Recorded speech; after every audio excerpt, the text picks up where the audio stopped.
안녕하십니까, 레필입니다. 10월 23일 두산앤더빌리티 보도록 하겠습니다. 증시 먼저 보겠습니다. 코스피 1.12% 상승했고요. 코스닥은 0.9% 상승했습니다. 오늘 이제 양증시는 올라가면서 마무리가 되었고요. 코스피는 계속해서 비슷한 수준에서 상승 하락을 반복하고 있습니다. 외국인 투자자는 2,100억 매수했고요. 기관 투자자 2,900억 매수하면서 양매수 진행되었고, 코스닥도 외국인 투자자 480억, 기관 투자자 660억 매수하면서 양매수 진행되었습니다. 자, 어제 하락분을 꽤 메워주면서 코스피가 이제 급락 패턴은 막았습니다.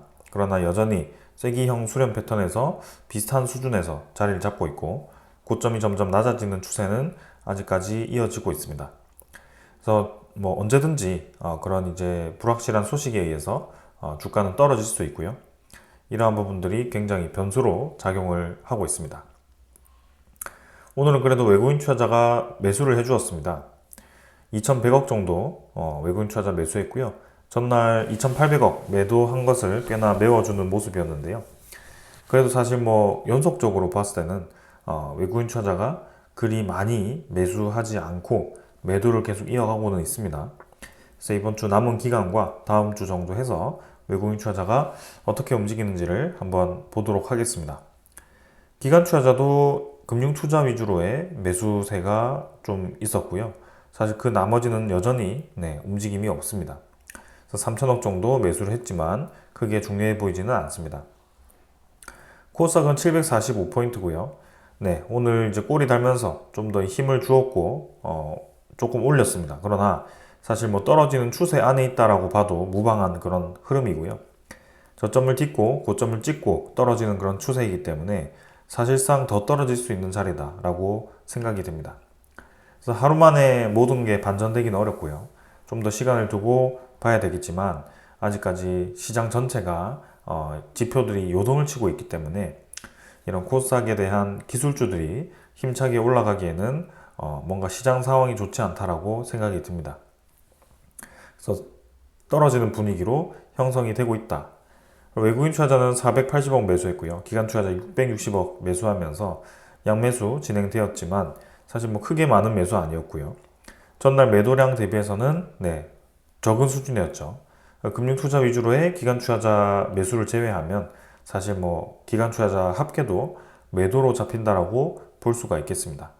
굉장히 지금 이제 적은 물량으로 진행이 되고 있습니다. 해외 증시는 나스닥 다우는 지금 보합 수준이고요. 니케이는 0.8% 떨어지고 있습니다. 그래서 니케이는 조금 떨어지는 분위기고 다우 나스닥은 계속 떨어질 듯 말아 올리면서 반등을 해주고 있습니다.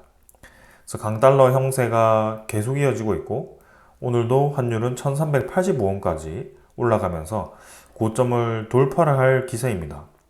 너무 이제 많이 올랐죠. 1300원에서 1385원까지 단기간에 이렇게 많이 올라간다니 정말 이제 시장이 정상인가 싶을 정도고요.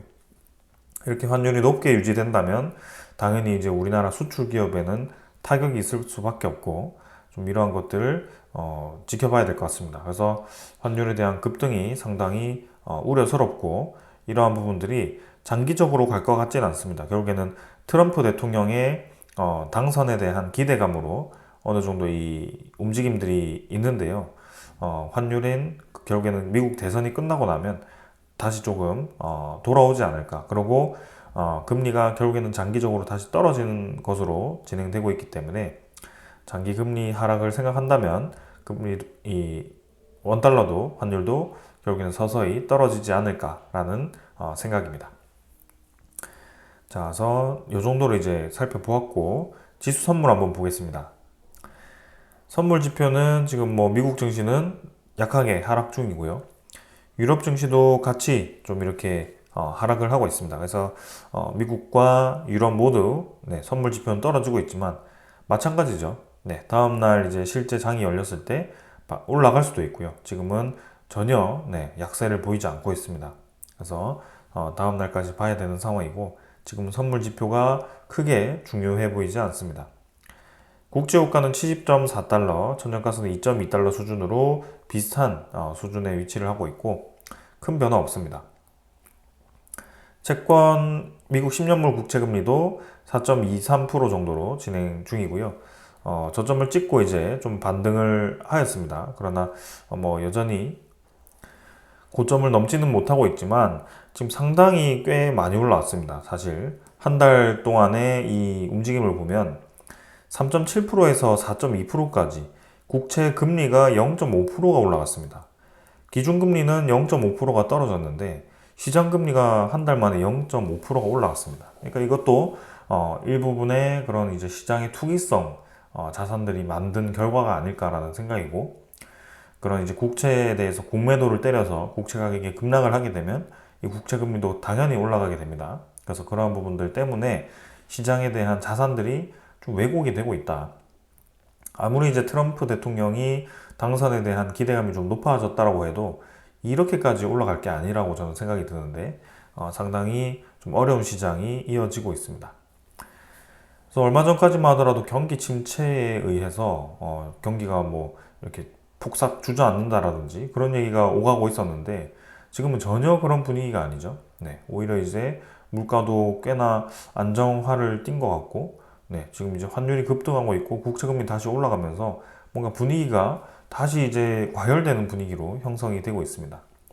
그래서 이렇게 이제 우리가 하나하나 살펴보면서 휘둘리기보다는 결국에는 장기적인 접근이 지금은 맞다라고 보고 있고, 분명히 이제 위험한 시기도 맞습니다.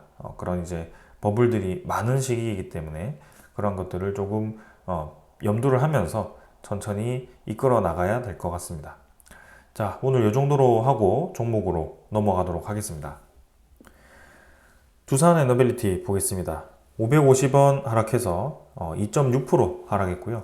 2만 100원으로 마무리가 되었습니다. 오늘 이제 코스피는 반등을 했지만 두산 에너빌리티는 좀 떨어지면서 마무리가 되었고요. 시간의 거래는 전날보다 좀 절반 정도로 줄어든 모습입니다.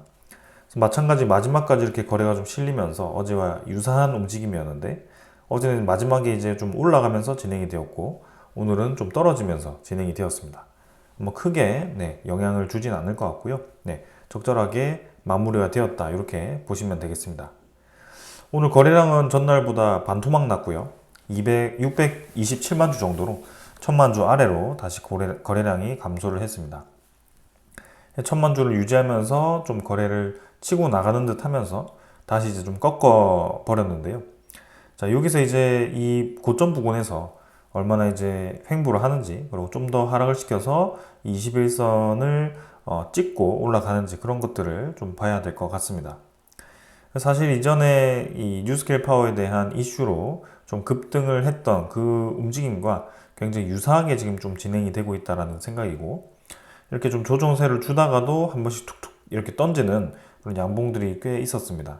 그래서 이번에도 마찬가지 이 구간에서 또 한 번의 이 박스권을 만들어 가는 것인지 한번 봐야 될 것 같고, 결국에는 이 22,000원대를 어떻게 돌파하는가, 21,500원 수준을 어떻게 돌파하는가가 관건이 될 것 같습니다. 그래서 지금 이제 카드는 던져졌고요. 이평선들이 정배열이 되면서 좀 올라가는 분위기인데 조금 더 지켜보도록 하겠습니다. 투자 수급은 외국인 투자자가 35만 주 매수를 했고요. 기관 투자자는 35만 주 매도했습니다. 금융 투자가 23만 주를 매도하면서 기관 투자자 중에서도 많은 물량을 뱉어냈고요. 사모펀드는 7만 6천 주 매도, 그 다음에 투신이 3만 9천 주 매도하면서 조금씩 이탈을 했습니다. 그럼 뭐 투신이라든지 사모펀드는 그동안 많은 매수를 집중적으로 해왔기 때문에 특히 이제 단기 차익을 노리기에는 뭐 아직은 큰 움직임은 없었고요. 굉장히 이제 많은 매수를 하는 것만 있었습니다. 그래서 앞으로에 대한 움직임을 한번 기다려 보겠습니다. 연기금 투자자도 매수를 멈추었지만 그래도 이제 매수세에 대해서 매도를 하지 않았습니다. 그래서 꽤 많은 매수를 단기간에 했고 이 이후의 움직임을 좀 더 봐야 될 것 같습니다. 외국인 투자자는 지금 이틀 정도 매도를 하다가도 오늘 다시 매수세로 전환되는 모습이었고요. 10월 17일에 400만 주를 매수하면서 꽤나 이제 큰 매수를 했고 그 뒤에는 아직까지 큰 움직임은 없습니다. 여기서 다시 매수세를 이어가면서 보유를 늘려갈지 한번 지켜보도록 하겠습니다. 자, 그 다음에 이제 공매도 잔고 한번 살펴보도록 하겠습니다. 공매도 잔고는 잠깐 이제 크게 줄어드는 듯 하다가 지금 이제 115만 주로 공매도 잔고가 증가를 하였습니다. 아무래도 이제 이 10월 21일은 또 이제 두산 에너빌리티가 합병안을 수정안을 발표했을 때인데요. 그때 이제 주가가 확 올라가다가 외국인 투자자의 매도세와 함께 주가가 쭉 떨어지는 그 보합 수준으로 마무리가 되었었죠. 근데 그때 이제 공매도 잔고가 한 34만 주 정도가 늘었습니다.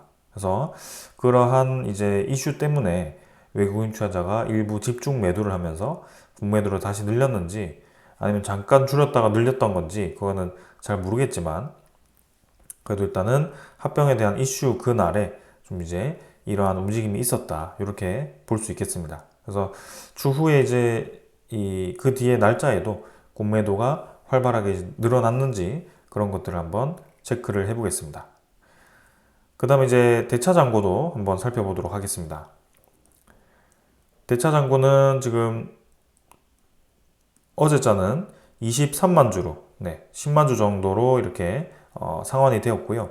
오늘도 39만 주가 상환이 되면서 이제 1180만 주까지 대차 잔고가 감소를 했습니다. 대차 잔고는 쭉 줄어들기 시작하고요. 이제 거의 1000만 주까지 대차 잔고가 줄어들었거든요. 이대로 계속 줄어드는 추세가 이어지는지 한번 보도록 하겠습니다. 그 다음에 이제 거래원이고요. 거래원은 어제도 JP모간이 매수를 했고 매도에는 뭐 크게 눈에 띄는 수가 없었고요. 오늘은 실시간으로는 골드만삭스 매수, 모건스탠리는 52,000주 매도, JP모건도 매도했는데요. 특별하게 오늘 움직임도 없었습니다. 그래서 오늘 장은 거래량도 부족했고 외국인 투자자의 직접적인 움직임도 많이 없었습니다. 그래서 넘어가도록 하고요. 그 다음에 종목 상세는 외국인 추적 물량이 34만 주 플러스, 그 다음에 외국인 당일 물량이 42만 주 플러스로 확실히 당일 물량이 좀 더 올라갔습니다. 그래서 21.97%까지 22%에 가까운 그런 외국인 보율이 형성이 되었고요. 최근에 이 주가 상승과 함께 외국인 투자자에 대한 지분율이 좀 크게 올라가는 그런 모습이었는데 이대로 계속 지분을 모아가는지 그런 것들을 한번 지켜보겠습니다. 지금 수준이면 외국인 투자자가 가장 높은 보유를 할 때 수준이거든요. 그래서 한번 서서히 올라가는지 아니면 다시 여기서 차익 실현 물량을 뱉으면서 떨어지는지 그런 것들을 한번 보도록 하겠습니다. 그래서 이 정도로 이제 살펴보았고요. 두산 에너빌리티에 대한 소식들 하나씩 전달 드리도록 하겠습니다. 먼저 전해드릴 소식은요. IAEA에서 원자력 투자가 연간 1250억 달러까지 확대가 필요하다. 현재는 이제 연간 500억 달러 수준인데 이거를 2030년까지 연간 1250억 달러로 확대해야 된다라고 강조를 하였습니다. 그래서 신규 원전에 대한 건설과 기존 원전의 계속 운전에 투자를 하면서 투자 비용을 확대를 해야 된다라고 얘기를 하는 것이고요. 2050에 대한 그런 원자력 발전 목표 달성을 위해서 이렇게 움직여야 된다라고 얘기를 한 겁니다. 그러니까 이제 기후 변화를 막기도 하고 앞으로 다가오는 그런 전력 수요에 대응하기 위해서 많은 국가들이 이제 이 원자력 발전의 확대에 동의를 하고 있고요. 그걸 이제 COP28에서 원자력 3배 확대에 동의를 한 국가들이 많기 때문에 그러한 것들을 토대로 이렇게 이제 제시를 한 것 같습니다. 1250억이면 지금 거의 175조거든요. 연간 175조 수준을 투자해야 된다는 것은 그래도 연에 거의 원자력 발전소를 10개 정도는 늘려야 된다라고 이렇게 제시를 하는 게 아닌가라는 생각이고요. 그 정도는 해야지 지금 이제 이 수요를 감당할 수 있다라고 여기서 보고서에서 발표를 한 것 같습니다. 그만큼 전 세계적으로 지금 원자력 발전에 대해서 관심을 많이 가지고 있고 확대에 동의를 하고 있다는 것이 느껴지는 상황입니다.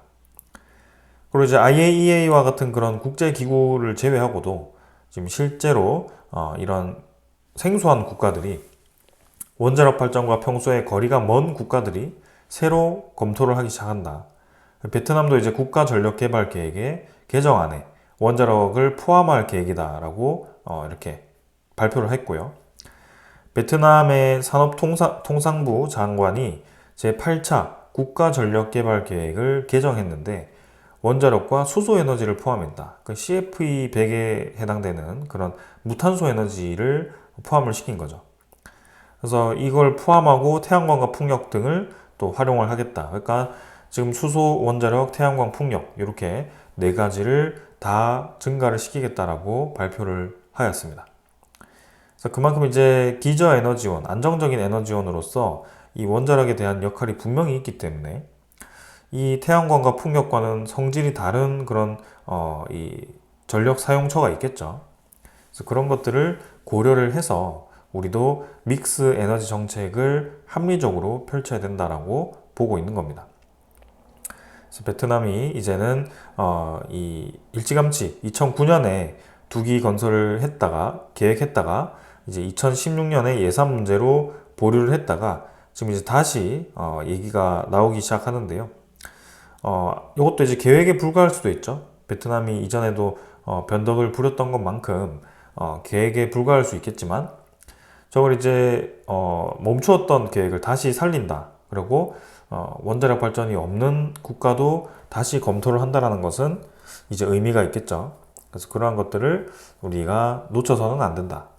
그래서 두산 에너빌리티가 이제 전 세계적으로 수주할 수 있는 프로젝트가 많아질 거고 거기에서 발생할 수 있는 영업이익과 수익이익률이 높아지면서 자연스럽게 우리에게는 주가 상승으로 연결이 될 수밖에 없다. 이렇게 생각이 됩니다. 자, 그 다음은 우리나라 국회 산업위원장이 원전 산업의 지원 특별 법안을 발의를 했다라고 합니다. 그래서 이제 이 법이 발의가 됐다라고 해서 당연히 이제 통과되어서 진행되면 좋겠지만 통과될 확률이 저는 낮다라고 보고 있습니다. 그래서 이 부분에 대해서는 좀 이제 이 의미 차원에서만 좀 보면 될 것 같고요. 아무래도 이제 우리나라의 지금 현 정부에 추진하고 있는 대표적인 산업 중에 하나가 원자력 발전에 대한 그런 이제 생태계 복원이죠. 거기에 맞게 이렇게 특별 법안이 마련이 되었고요. 그 내용을 한번 보면 원전 산업을 지원하기 위한 기본 계획 수립 및 이행 근거를 마련하고 안정적인 재원 확보를 위해서 원전 산업 발전 기금을 설치한다. 그리고 개발, 인력 양성, 세제, 금융 지원 등 원전 생태계 종합 지원 시책을 마련하고 소형 모듈 원자로 SMR 상용화 촉진 및 인프라 조성을 포함한 포괄적인 지원이 이루어질 수 있도록 이렇게 마련을 했다라고 합니다. 그래서 여기서 이 법안이 이제 어떻게 될지 모르겠지만 지금 이제 흐름 자체는 확실히 이쪽 산업에 집중이 되고 있다. 이게 이제 정쟁으로 활용될 정도로 치열하게 부딪히는 그것조차도 결국에는 이 산업이 주목을 받고 있다. 이렇게 생각을 할 수도 있습니다. 그런 면에서 보면 두산 에너빌리티가 지금 이제 국내 시장에서는 아직 불안한 그런 이제 이 시장이 형성되고 있지만 해외 시장을 본다면 확실히 이제 달릴 수 있는 그런 상황이 만들어지는 거기 때문에 기대해 볼 만하다라고 생각이 됩니다. 그리고 이제 BHI는 이제 두산 에너빌리티와 같이 엮이는 테마 중에 하나인 종목인데 그 테마에 있는 이 기업이 차세대 소형 원전 아라죠. 아라 연구로용 주요 설비 공급 계약을 체결했다고 합니다. 그래서 지금 이 연구 원자로는 차세대 에너지원으로 주목받고 있는 소형 원전 분야의 주요 제품이거든요. 그래서 이걸 이제 공급함으로써 BHI가 또 한번 관심을 받았습니다. 그래서 이거는 이제 이 한국원자력연구원 문무대왕 과학연구소 내에 다목적 소형 연구로를 만드는 차원에서 납품이 되는 거고요. 드디어 이제 우리나라에서도 이러한 그런 소형 모듈 원전에 대해서 스타트가 진행이 되는 것 같습니다. 그래서 이미 여러 국가들은 일찌감치 그런 개발을 시작해 왔고, 이제는 투자를 받아서 민간 그다음에 정부 투자를 받아서 어디에 이제 SMR을 지을지 결정을 하고 있고, 이제 착공까지 시작한 프로젝트들이 많습니다. 근데 우리나라는 아직도 개발 진행 중에 있고요. 아직도 착공을 할지도 말지도 결정을 하지 못한 상황입니다. 그래서 이제 ISMR을 실컷 개발하더라도 그걸 이제 검증되지 않았기 때문에 우리나라에 지을 수 없다라고 얘기를 한다면, 우리나라가 개발하는 그 어떤 제품도 검증되지 않았기 때문에 테스트를 할 수 없게 될 겁니다. 그런 논리로 따지면. 그래서 그렇게 해서는 안 되기 때문에, 그러면 이제 안정적으로 테스트할 수 있는 방법을 찾아야 되는 거고, 그렇게 좀 접근을 해야 된다라고 생각이 됩니다. 자, 그 다음은 마지막입니다. 계속해서 지금 이제 미국의 대선에 집중되고 있는 상황인데, 미국의 대선 결과에 따라서 그 전부터 이미 그 각각의 후보들의 관련 종목들이 크게 움직이는 모습입니다. 근데 최근 들어가지고 뭐 여론조사는 이제 이 미국의 그 해리스죠. 해리스가 좀 더 높지만, 사실 미국의 선거 이 방식이 선거인단 투표로 인해서 발표가 되는 것이기 때문에, 그걸로 생각을 했을 때는 또 이제 트럼프 우세가 처진다라고 보는 것 같습니다. 시장에서는. 그래서 벌써 이제 트럼프의 대표 테마들이 이렇게 나오기 시작하는데요. 그 중에 하나가 원전 테마다라고 보고 있는 겁니다.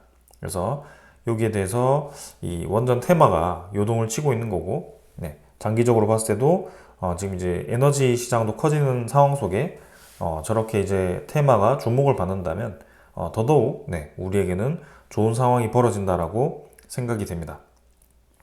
그래서 이제 어떻게 될지는 좀 더 봐야 될 것 같고요. 시장의 움직임을 차분하게 보겠습니다. 지금 뭐 사실상 뭐 하루하루가 굉장히 새로울 정도로 시장이 요동치고 있는 상황이고요. 거기에 대해서 우리가 같이 흔들릴 필요는 없습니다. 그래서 무기를 잡고 이제 우리가 바라보고 있는 그 가치에 대해서만 좀 생각을 하면 될 것 같고요.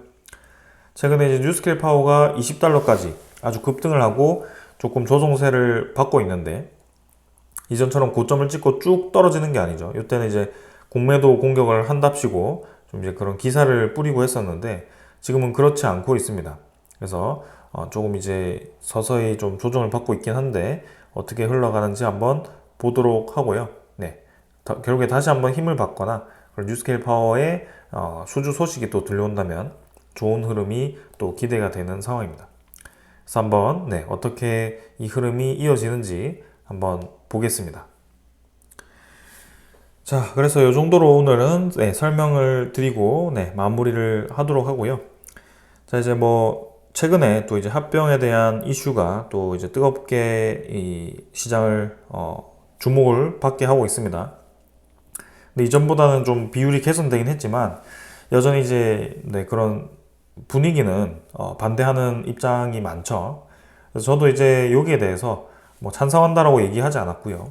당연히 저도 두산 밥켓을 떼는 거에 대해서는 반대를 하고 있습니다. 그래서 그걸 이제 어떻게 이 두산 밥켓 제외하고 어떻게 이제 이 두산 에너빌리티가 그 SMR 파운드리를 가기 위한 그런 현금을 마련할 건가, 그런 부채를 좀 개선할 건가, 그런 방법들을 저도 이제 좀 여러 방면으로 경영자 입장에서 좀 찾아보려고 하고 있고요.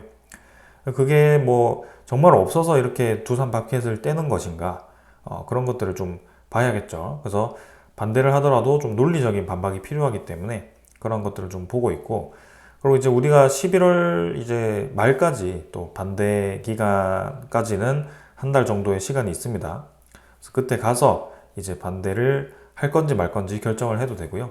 그리고 이전에도 그랬듯이 지금 이제 두산의 그런 합병 신고서가 또 이제 우리까지 오지 않고 합병이 거절될 수도 있습니다. 암묵적인 거절이죠. 그래서 금융감독원인가 그쪽에서 이제 어떻게 이거를 처리할 것인가, 그것도 좀 지켜보면 될 것 같습니다. 그래서 지금은 우리가 결론을 낼 필요도 없고요.